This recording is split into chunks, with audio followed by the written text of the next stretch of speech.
Good afternoon, everybody, and welcome to Hope Partnership for Missional Transformation's webinar, Help, My Church Needs a New Beginning. My name is Matt Rosine, and I'm happy to welcome you all to this webinar for June for Hope Partnership. We're glad you're all with us. We've got a great group of people from all across the country who've dialed in for today's presentation, so we're glad you're here. We're glad you carved out a little bit of time in your afternoon, and we pray that this is a meaningful conversation for you, that some questions might be raised, some answers might be given, and if you have further questions when the webinar is over, please don't hesitate to reach out to me. I'll have my contact information up here at the end of the session today. Just a couple of words about your participation today. We want this to be a two-way conversation as much as we're able to do online, and so I want you to know that all of the phone lines have been muted. That way we just don't hear any background noise that might be going on there around you. If you have a question, feel free to use the chat box that's there on your screen. Just type in your question and hit send, and that'll come through to us. And I'll do my best to get to all the questions before we're done today. If I, for some reason, just can't get to your question, please don't hesitate to reach out to me offline when the presentation is over today. At the end of the session, you'll get a comment form on the screen. Feel free to use that and let us know if this was helpful, if there's other topics you'd like us to present. We try and do our best to respond to that feedback. And then finally, we are recording today's session, and it will be available online on our website there on the screen in just another couple of days. So we're glad you're here. I want to share one quick announcement before we get started, and that is that Hope Partnership hosts a Leadership Academy twice a year, and our next event is coming up at the end of September. You can see the dates there on the screen. And we're really excited. We have a couple of new tracks that we're offering this time. In the past, and again this time in September, we're going to have a learning track for pastors and lay leaders of congregations that are going through transformation. That's the same as we've done before. We're excited about that track. And we also have a track for new church planters. But this time we're also adding a track for interim pastors. If you're an interim pastor and you haven't made it to training lately, this will be an opportunity to join some fellow interim pastors and participate in the Interim Ministry Network training. That'll be happening that week. And then also we have a new learning track for pastors and other folks in churches that are starting new health and human service ministries out of their church. If there's a project that you're beginning to start and you're looking for some nuts and bolts help, we are really pleased to offer this new track in partnership with the National Benevolent Association. And so all the information about those, the registration information is all available on our website. Feel free to check that out. We'd love to see you in September. Without any further ado, let's talk about churches that might need a new beginning. If you haven't noticed, and I'm sure you have, Christianity in the United States and Canada is experiencing a major shift. And it's a major shift in the way people approach spirituality and church attendance. And I like the way that it's described by some folks in other branches of our faith. They say about every 500 years, the Church of God has a rummage sale. And I think they're on to something. They talk about how about every 500 years there's this massive shift that happens in our church culture. And if we go back 500 years, we can see that it happened with the Reformation. If we go back 500 years before that, we can see it happen with the Great Schism. And before that, some of the great councils that met to decide what was going to be canonized in Scripture. We can go back 500 years. We can keep going back even into the Jewish history and see that this is a phenomenon that happens about every 500 years, and guess what? We are lucky enough to be living at a time when the church is undergoing one of these major shifts. And it's frightening, and it's scary, and it's worrisome, but it's also something that is happening that we can respond to with grace, that we can seek God's grace in. And I think if we approach it right, this can be a moment of renewal for us in our churches. So that's kind of the background, but I want to take a moment and have a little audience participation. We've got several folks on the call, so I want you to look at your screens. I'm going to post a poll here on the screen. And as you click one of these options, you're going to begin to see the results coming in from all of the folks on our call. You'll see that you have two options here. You can say, the church I attend has more memories than dreams, or you can say the church I attend has more dreams than memories. If you click your answer there on the screen, you'll begin to see the results of the poll.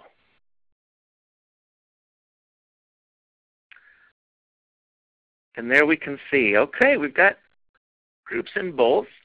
Some of our churches have more dreams than memories, but it looks like the majority of our churches have more memories than dreams. I think this is an interesting question, and this might be a question you want to take back to your leadership team when you all meet the next time and have a little discussion about this. What does this mean for our church if we have more dreams or if we have more memories?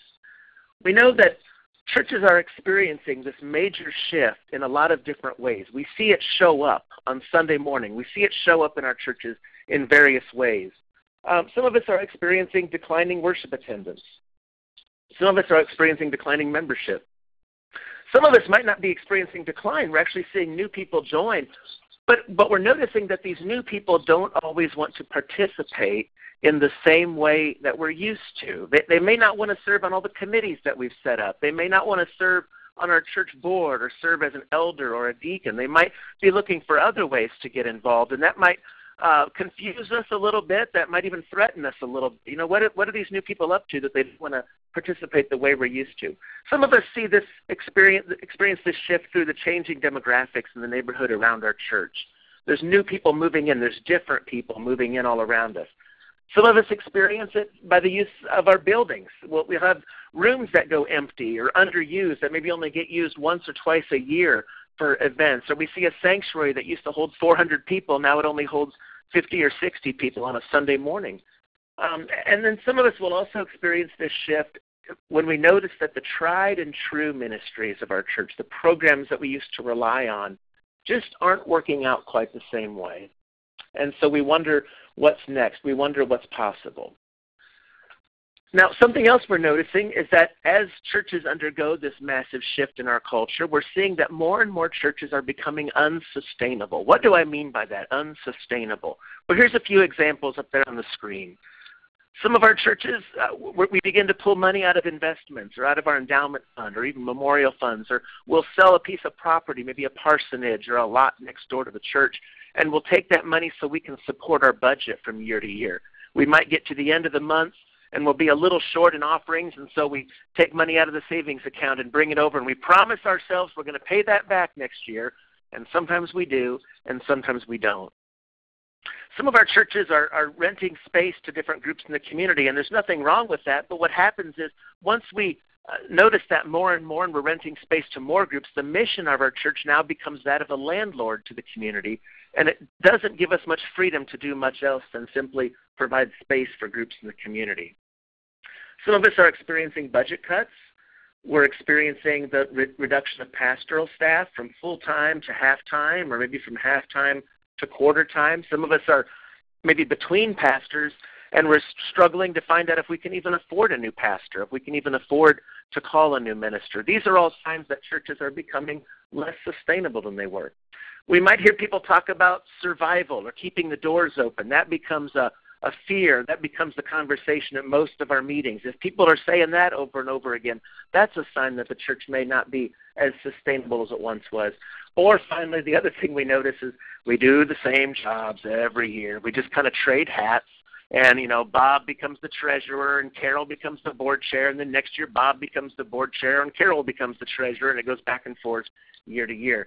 I'm sure you've never, ever experienced any of these characteristics. The truth is, most of us see these happening in our churches all around us. It's estimated that anywhere between 60 and 80% of our churches are going through a lot of these conditions right now. So what does that mean? Well, this is where New Beginnings is helpful. The New Beginnings Assessment Service, which is what we're going to talk about in this next little bit here. This is a tool to help congregations reinvent themselves. And I think it's kind of helpful to hear the story about where New Beginnings comes from. New Beginnings is offered by Hope Partnership, but Hope Partnership grew out of Church Extension, or Board of Church Extension, which is our denomination's investment and loan fund, some great partners here in our office. And New Beginnings, but before it even had the name New Beginnings, this was about 9 or 10 years ago, I think. Church Extension was receiving loan applications from congregations that had a leaky roof and they needed $50,000 or $60,000 to replace the roof, or they needed maybe $80,000 or something to replace a boiler that had gone out in the church basement, and they needed that money to fix it. And so the loan team would look at the loan application and say, gosh, this church can afford a loan. There's nothing wrong with the church's ability to repay the loan. We think they could afford it. But is that really the best thing we can do? because they would look at the loan application and they would see, gosh, worship attendance is 40, 50 people on a Sunday, and it used to be 200, 300. The building is 20,000 square feet or 30,000 square feet. That's a lot of space for 30 or 40 people. They would look at the neighborhood around the church and see that the neighborhood has changed. And so they began to ask, there's nothing wrong with providing a loan to this church, but is that really the best thing that we can do to help this church? And that's the conversation that started what became New Beginnings. New Beginnings is a process that helps congregations really look at their situation. Let's look at the people in our church, the financial situation. Let's look at the property. Let's look at the neighborhood around our church. And instead of just fixing a boiler or fixing a leaky roof or changing the pastor or changing the name, all of those things are technical fixes. Is there something that we could do to adapt our congregation to this new era of God's mission? So what are those congregations? What are those characteristics of congregations where New Beginnings is best suited? Well, here are some markers of congregational characteristics that we see with a lot of New Beginnings churches. So if your church can check off maybe one or two of these, you're probably a good candidate for New Beginnings. Income is not covering expenses. We're taking in money every Sunday, but it's just not meeting all of our bills. Maybe empty spaces in the building, or there's too many empty pews. We look around on Sunday and we see all those empty spaces where people used to sit, and it just kind of gets us depressed when we look out at the congregation. Maybe another characteristic is we're seeing the neighborhood around the church change. Or if we're in a small town, a rural area, maybe we're noticing that people are moving out of the community, but there aren't as many people moving into the community. Or finally, we also notice that maybe our members are getting tired and slowing down. If your church can say yes to any of those things, then it's probably a good candidate for the New Beginnings process. Let's ask another question. What does New Beginnings do? Well, there's a few pieces that New Beginnings can help your church with. One, and we find this to be really helpful in a lot of congregations, it provides a clear process to follow. A lot of our churches have what we call analysis paralysis, and we've all experienced this even in our personal lives. There's just too many choices for cereal out there in the grocery store, and we get stuck trying to decide which one is best. This one's healthy, but this one tastes good. But this one, there's just so many options to choose from. Sometimes that happens in our churches too. We get stuck. There are so many different directions we could go. There are so many different books we could read to figure out the next new thing. There's so many possibilities for us. We just need help picking one. So the New Beginnings process is a clear, almost even step-by-step process to follow. Now, let me be clear. It's not a step-by-step process to help your church grow. It's not a church growth program. Those were really popular 10, 15 years ago. Read this book and find 10 easy steps to church growth, or just go to this seminar and learn all about how to grow your church. That's not what this is. It's more of a discernment process. It helps your church make a decision for its future, to be intentional. But it's not about following these 10 easy steps to find some kind of miracle cure for your congregation. What it does do is it provides a clear process, but it also then brings everyone on the same page. It gets us all on the same page. It's true, sometimes 3 or 4 people see what's happening in the congregation, but there's a whole other percentage of folks that don't see it. Maybe because they're not looking for it, maybe because they choose not to see it, but sometimes it becomes a burden for those small group of people, for that small number of folks to begin to point out everything that's happening in our church, to see the decline, to see the change in our facility or the change in our community. So what New Beginnings does is it lays it all out in front of the people in the congregation so everyone can see what's happening together. Not in a scary way or a doomsday kind of way, but in a way that makes it real, that makes it known this is what's happening, but also provides hope and provides grace for what's next. New Beginnings will also help the church, the folks inside the church, begin to see the community with new eyes. I mentioned sometimes the community has changed. Well, even if the community hasn't changed, frequently people's ministry needs will change. And so one of the features that New Beginnings provides is really extensive, easy to understand demographic data about the town, about the city, about the neighborhood, so that people can see who the neighbors are, but then more importantly begin to say, what is it these neighbors need us to be doing as a church so we can be the hands and feet of Jesus for these folks? And then finally, the New Beginnings process is really designed to help the church make a bold decision. It provides that process so that when you get to the end of it, you can all say, this is the direction that we believe God is calling us to move in. Those are some of the features of the New Beginnings process. Now, I talk about bold decision. So what do I mean by a bold decision? We like to say that New Beginnings helps your congregation make a decision the likes of which it probably hasn't made for 40 or 50 years. So we're not talking about putting a fresh coat of paint on the wall outside the church. We're not talking about rearranging the pews in the sanctuary. We're not talking about that. We're talking about a major decision. So sometimes churches, when they do New Beginnings, make the decision to stay in the neighborhood, but more effectively reach the people of the community. And they've got the tools then to reach those people because they know their community better. Or sometimes churches, when they make a bold decision, will choose to leave their building and move to a more financially stable facility. You know, most of our churches have relocated at some time or another. We used to be a downtown church, and we moved to the outskirts of town. Or we used to be over on that street, and now we're over here on this street. It's not unfamiliar that for churches to relocate. It's a very scary thing to talk about, but it's okay to talk about. Are we in the right location? Some churches choose to relocate because the neighbors have really changed around them and they don't match their neighborhood anymore. But more likely, churches are relocating just because the buildings have gotten so expensive and it's consuming so much money from our offering plate that we don't have any money left over to do mission in the community. Another option that sometimes churches make with a bold decision is to launch some kind of new ministry that reaches out to the community in different ways. Sometimes we have to, go a whole new direction, reach out to the neighborhood, start a new worship service, maybe start a new outreach ministry. Not to leave behind the people who've been there for years and years, but to start something new and have it exist at the same time we're still caring for the faithful folks who've been in the church.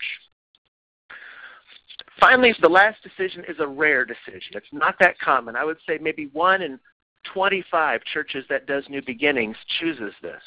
But sometimes it's an important decision for a church to make, and that is to close our visible ministry and leave a legacy. In other words, to do an intentional closure. It's a sad situation when that happens. It's a scary situation when it happens, when a church chooses to close. But it's still better to choose closure than it is to just sort of drift slowly into a slow death and watch a church whittle down to fewer and fewer people every year until there's only 1 or 2 folks left and they just don't have the energy to keep going. That's an unintentional closure, and that's the saddest thing. At least when a church can make the decision to close and be bold about it and write a will and leave a legacy for their future ministries, that's a moment to celebrate. Again, that only happens maybe 1 in 25 times or so with New Beginnings, but it is a decision. And we ask churches to talk about that, and somehow when we stare that reality of death or that reality of closure in the face and say, no, we're going to live again, that inspires the church to do all kinds of wonderful new things. So what are the elements of the New Beginnings process? Let's just kind of break these down into 4 pieces. New Beginnings starts with an assessment visit. This is a visit when we spend about a day with the congregation and help the congregation assess its resources. What's the condition of our facility? We walk all around your building. We'll go up in the attic. We'll go down in the basement. We'll walk around the outside. We'll also look at it through the eyes of a Sunday morning first-time visitor. What's the visitor experience like when they come to your church? We'll provide all of that in a report, not just the finance, not just the facility, but also the financial situation. We'll help sit down with the treasurer and kind of help walk through the last 3 or 4 years of income and expenses and try and help the church get a pattern of its spending and its income. We also look at the neighborhood. We drive around the community. We couple that with a lot of online demographic research that we have through a research partner called Mission Insight. All of that data is then gathered together, and then on top of it that night we also meet with about 20 or 30 representatives of the congregation to hear them reflect about what they like about the congregation.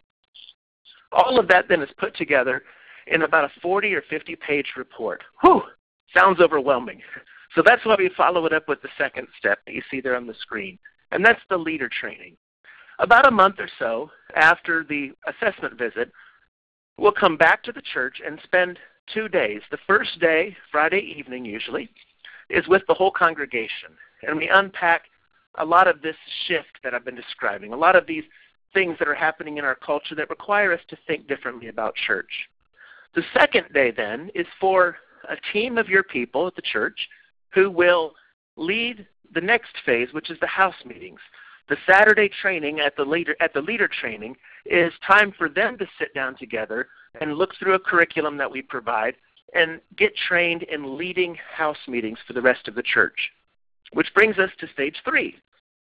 Stage 3 is 6 weeks of small group meetings that we call house meetings.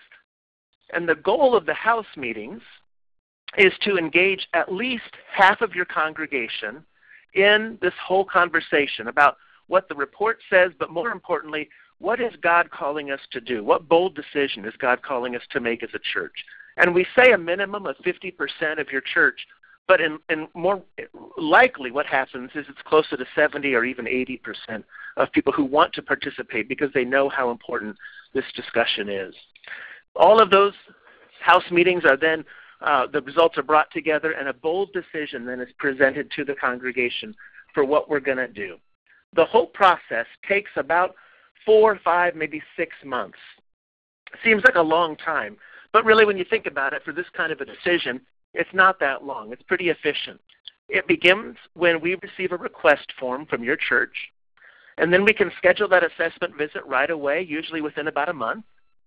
The leader training then is about a month later.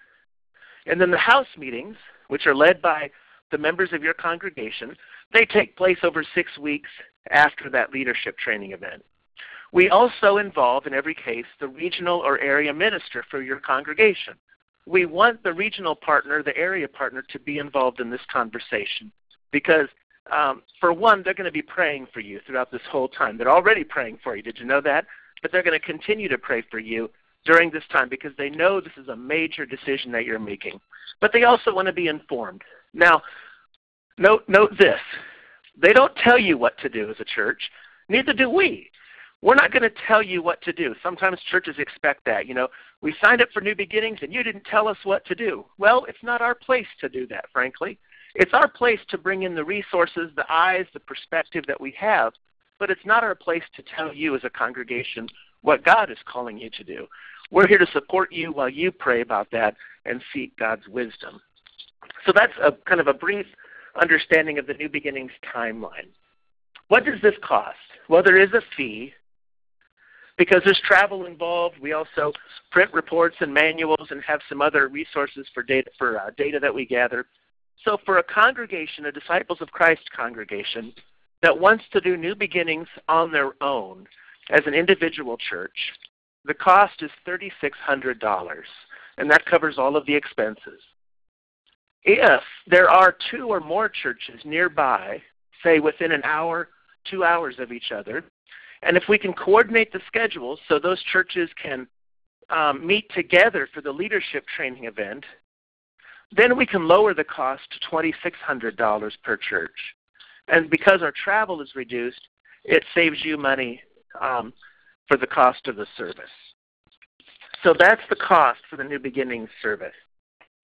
We have all of this information, the cost, the timeline, some stories and all of that, all available online through our website, which is just www.hopepmt.org/NB. So you can go there and read more about the New Beginnings process. If you have questions, you can certainly reach out to me. You'll see my email address and phone number there on the screen. Please do. Feel free to contact me if there's other questions. And I'm going to pause at this point and see what questions you have. So feel free to use that chat box there on your screen and type in a question, and I'll do my best to get to as many of them as I can. I'm just going to catch my breath here and take a drink of water while you type some questions.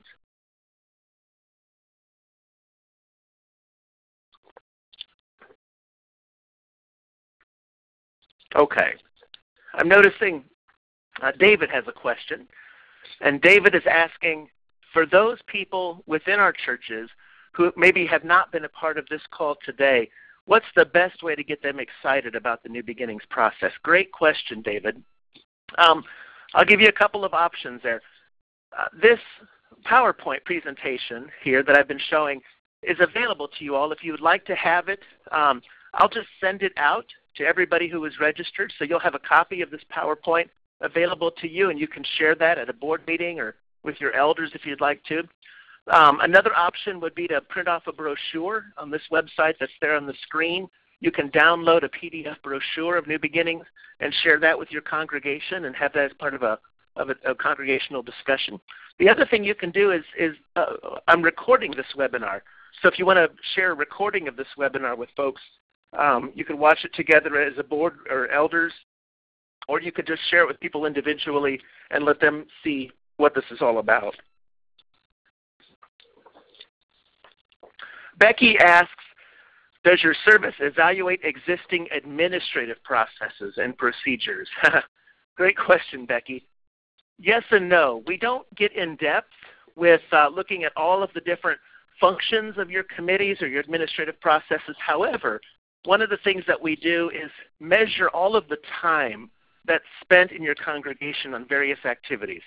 When we add up all of the hours over the course of a year that are spent doing mission or in worship or in spiritual conversation or in education or in administration, all of those committees that meet, we put all of that together and show the congregation a chart of how much of their time is spent sitting around talking about ministry or actually doing ministry. And for most churches, that's a very eye-opening part of the report, because they're amazed at how much time is spent doing all of that administrative oversight compared to how much work is actually being done for the benefit of the community. Julie asks a good question. How many churches have done this process so far, and what are some examples? Great question, Julie. We've been offering New Beginnings now for about 8 or 9 years. And among disciples churches, I'd say about 200 disciples churches have gone through New Beginnings. But since we started this, the Presbyterian Church USA has also launched New Beginnings in their denomination using our resources, using our material. And they have served now close to 500 congregations across the United States and Canada. The United Church of Christ has also begun offering this, and we've served about 50 or 60 congregations, maybe more than that, across the United Church of Christ. So all told, we're around 750 congregations across the country that have done New Beginnings, and there's all kinds of examples. Some churches, like I mentioned, have chosen to sell old buildings, buildings that are crumbling, literally crumbling. I've worked with a church in Iowa that had water coming in around their stained glass windows, and they sold their building, and in their case, they ended up taking the proceeds from the property sale and buying a much smaller space. It was actually an old restaurant that they purchased, and they used that restaurant for worship, for all of their congregational activities, but they also use it for a Wednesday night meal. That was the centerpiece of their ministry, a Wednesday night meal for the community. And it's a much better suited space for that ministry and much more affordable for them. We have churches that have done New Beginnings and kept their buildings and started new churches out of their buildings. If it's a mostly Hispanic neighborhood around the church, some of those churches have started Hispanic congregations, and the Anglo congregation that was there is still ministering. They're still around, but they share their building with this Hispanic church, and it's a much more healthy relationship than maybe what they had gone through in the past. We have other churches that have kept the building and stayed in that location, but they've chosen to restart their church, meaning they formally close it for a short period of time, maybe 3 or 4 months, and then reopen it with a new sense of mission for the people of the community. Those are all some of the examples that we've experienced here. Let's see. Linda's asking a question about a congregation that can we help a church that is burnt down to have a completely new start? And actually, Linda, yes. We did help a church just like this last year in Kentucky. The church, unfortunately, was hit by lightning. The entire building was destroyed, and they followed the New Beginnings process to help determine not only the kind of building that they wanted to rebuild, but more importantly, really what kind of mission God was calling them to do in that neighborhood, that community. So yes, it's a great resource for that. Another situation where New Beginnings is really helpful is in interim situations. If you are between pastors, between settled pastors, and you're looking at 9 months or so, or a year, maybe even 2 years until you have a new pastor, you don't have to wait until you get your new pastor to do New Beginnings. We would actually encourage you to go ahead and do New Beginnings in between pastors because it gives you a lot of direction for what kind of pastor you want to hire. Let's see.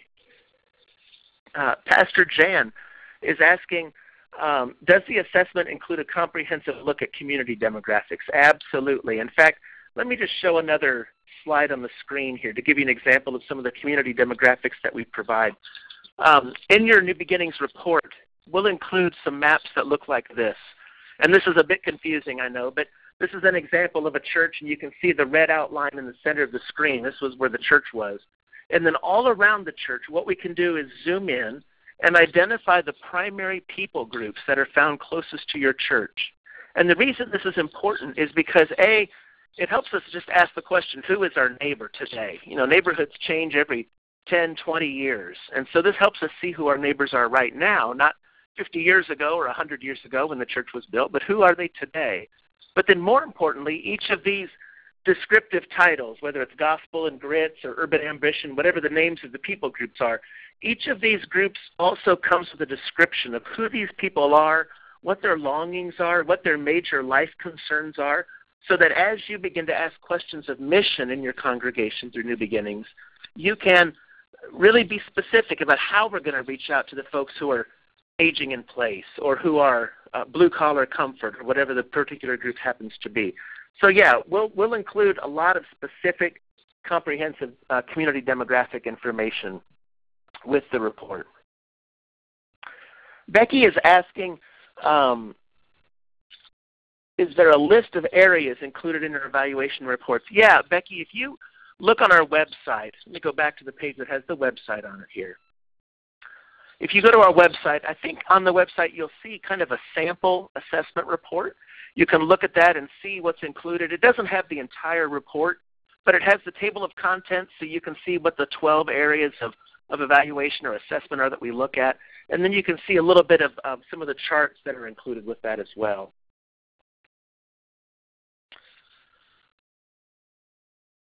I'm just reading a couple of the questions here. I apologize for the delay. Julie is asking a good question. I want to make sure I get to it. What are the greatest challenges to this being a successful process for a church? Wow, Julie, thank you for that one. The greatest challenges to New Beginnings being successful for a church. So I'm trying to think of the top 2 or 3, so I don't have to give you a long list. I'd say the most important challenge, the most important thing that can be a roadblock for this process is when people assume it's about fixing a few things. We're going to do New Beginnings because it's going to tell us what parts of our building we have to fix so we can be attractive to visitors, or it's going to tell us how we reach these people and grow our church and our worship attendance. If the majority of people enter New Beginnings without outlook, they're going to see it as a failure because that's not what it's designed to do. Again, it's not a 1, 2, 3 step approach to growing your church. It's a discernment process to help you make a bold decision to be sustainable as a church. So if people at least go in with that open mind, that it's not about fixing 1 or 2 things, but this is really about looking at our whole situation, the finance, the property, the people, the neighborhood, all of that together, and then stepping back and asking, God, what are you calling us to do with this tremendous resource you've given us? What are you calling us to do now so we can be faithful today? If people enter it with that, if at least the majority of folks enter it with that perspective, I think it'll be more helpful. And to be honest, another challenge sometimes to New Beginnings is sometimes the lay leadership or the pastor. Now let me be specific, because I don't want to just blame pastors and lay leaders. That's not what I'm trying to do. But I will say sometimes we let our egos get in the way or our need to control things get in the way. And so sometimes if we're really concerned about how this is going to turn out, or if we have a specific agenda in mind already, for what we want New Beginnings to accomplish, it's not going to lead the process to work. So if you're sensing that you maybe have that trouble of needing to control things, or some key lay leaders or the pastor in your church have that trouble of needing to control things, it might be important to have some other people at the table in leadership at New Beginnings, so it's not just those voices that already have an agenda for what the future of the church is going to look like. And feel free to email me if you'd like to. I know that some of these questions require a little longer answer than I can provide right now, but I'm happy to talk offline too. Looks like we might have time for just a couple more questions here. I'm reading through.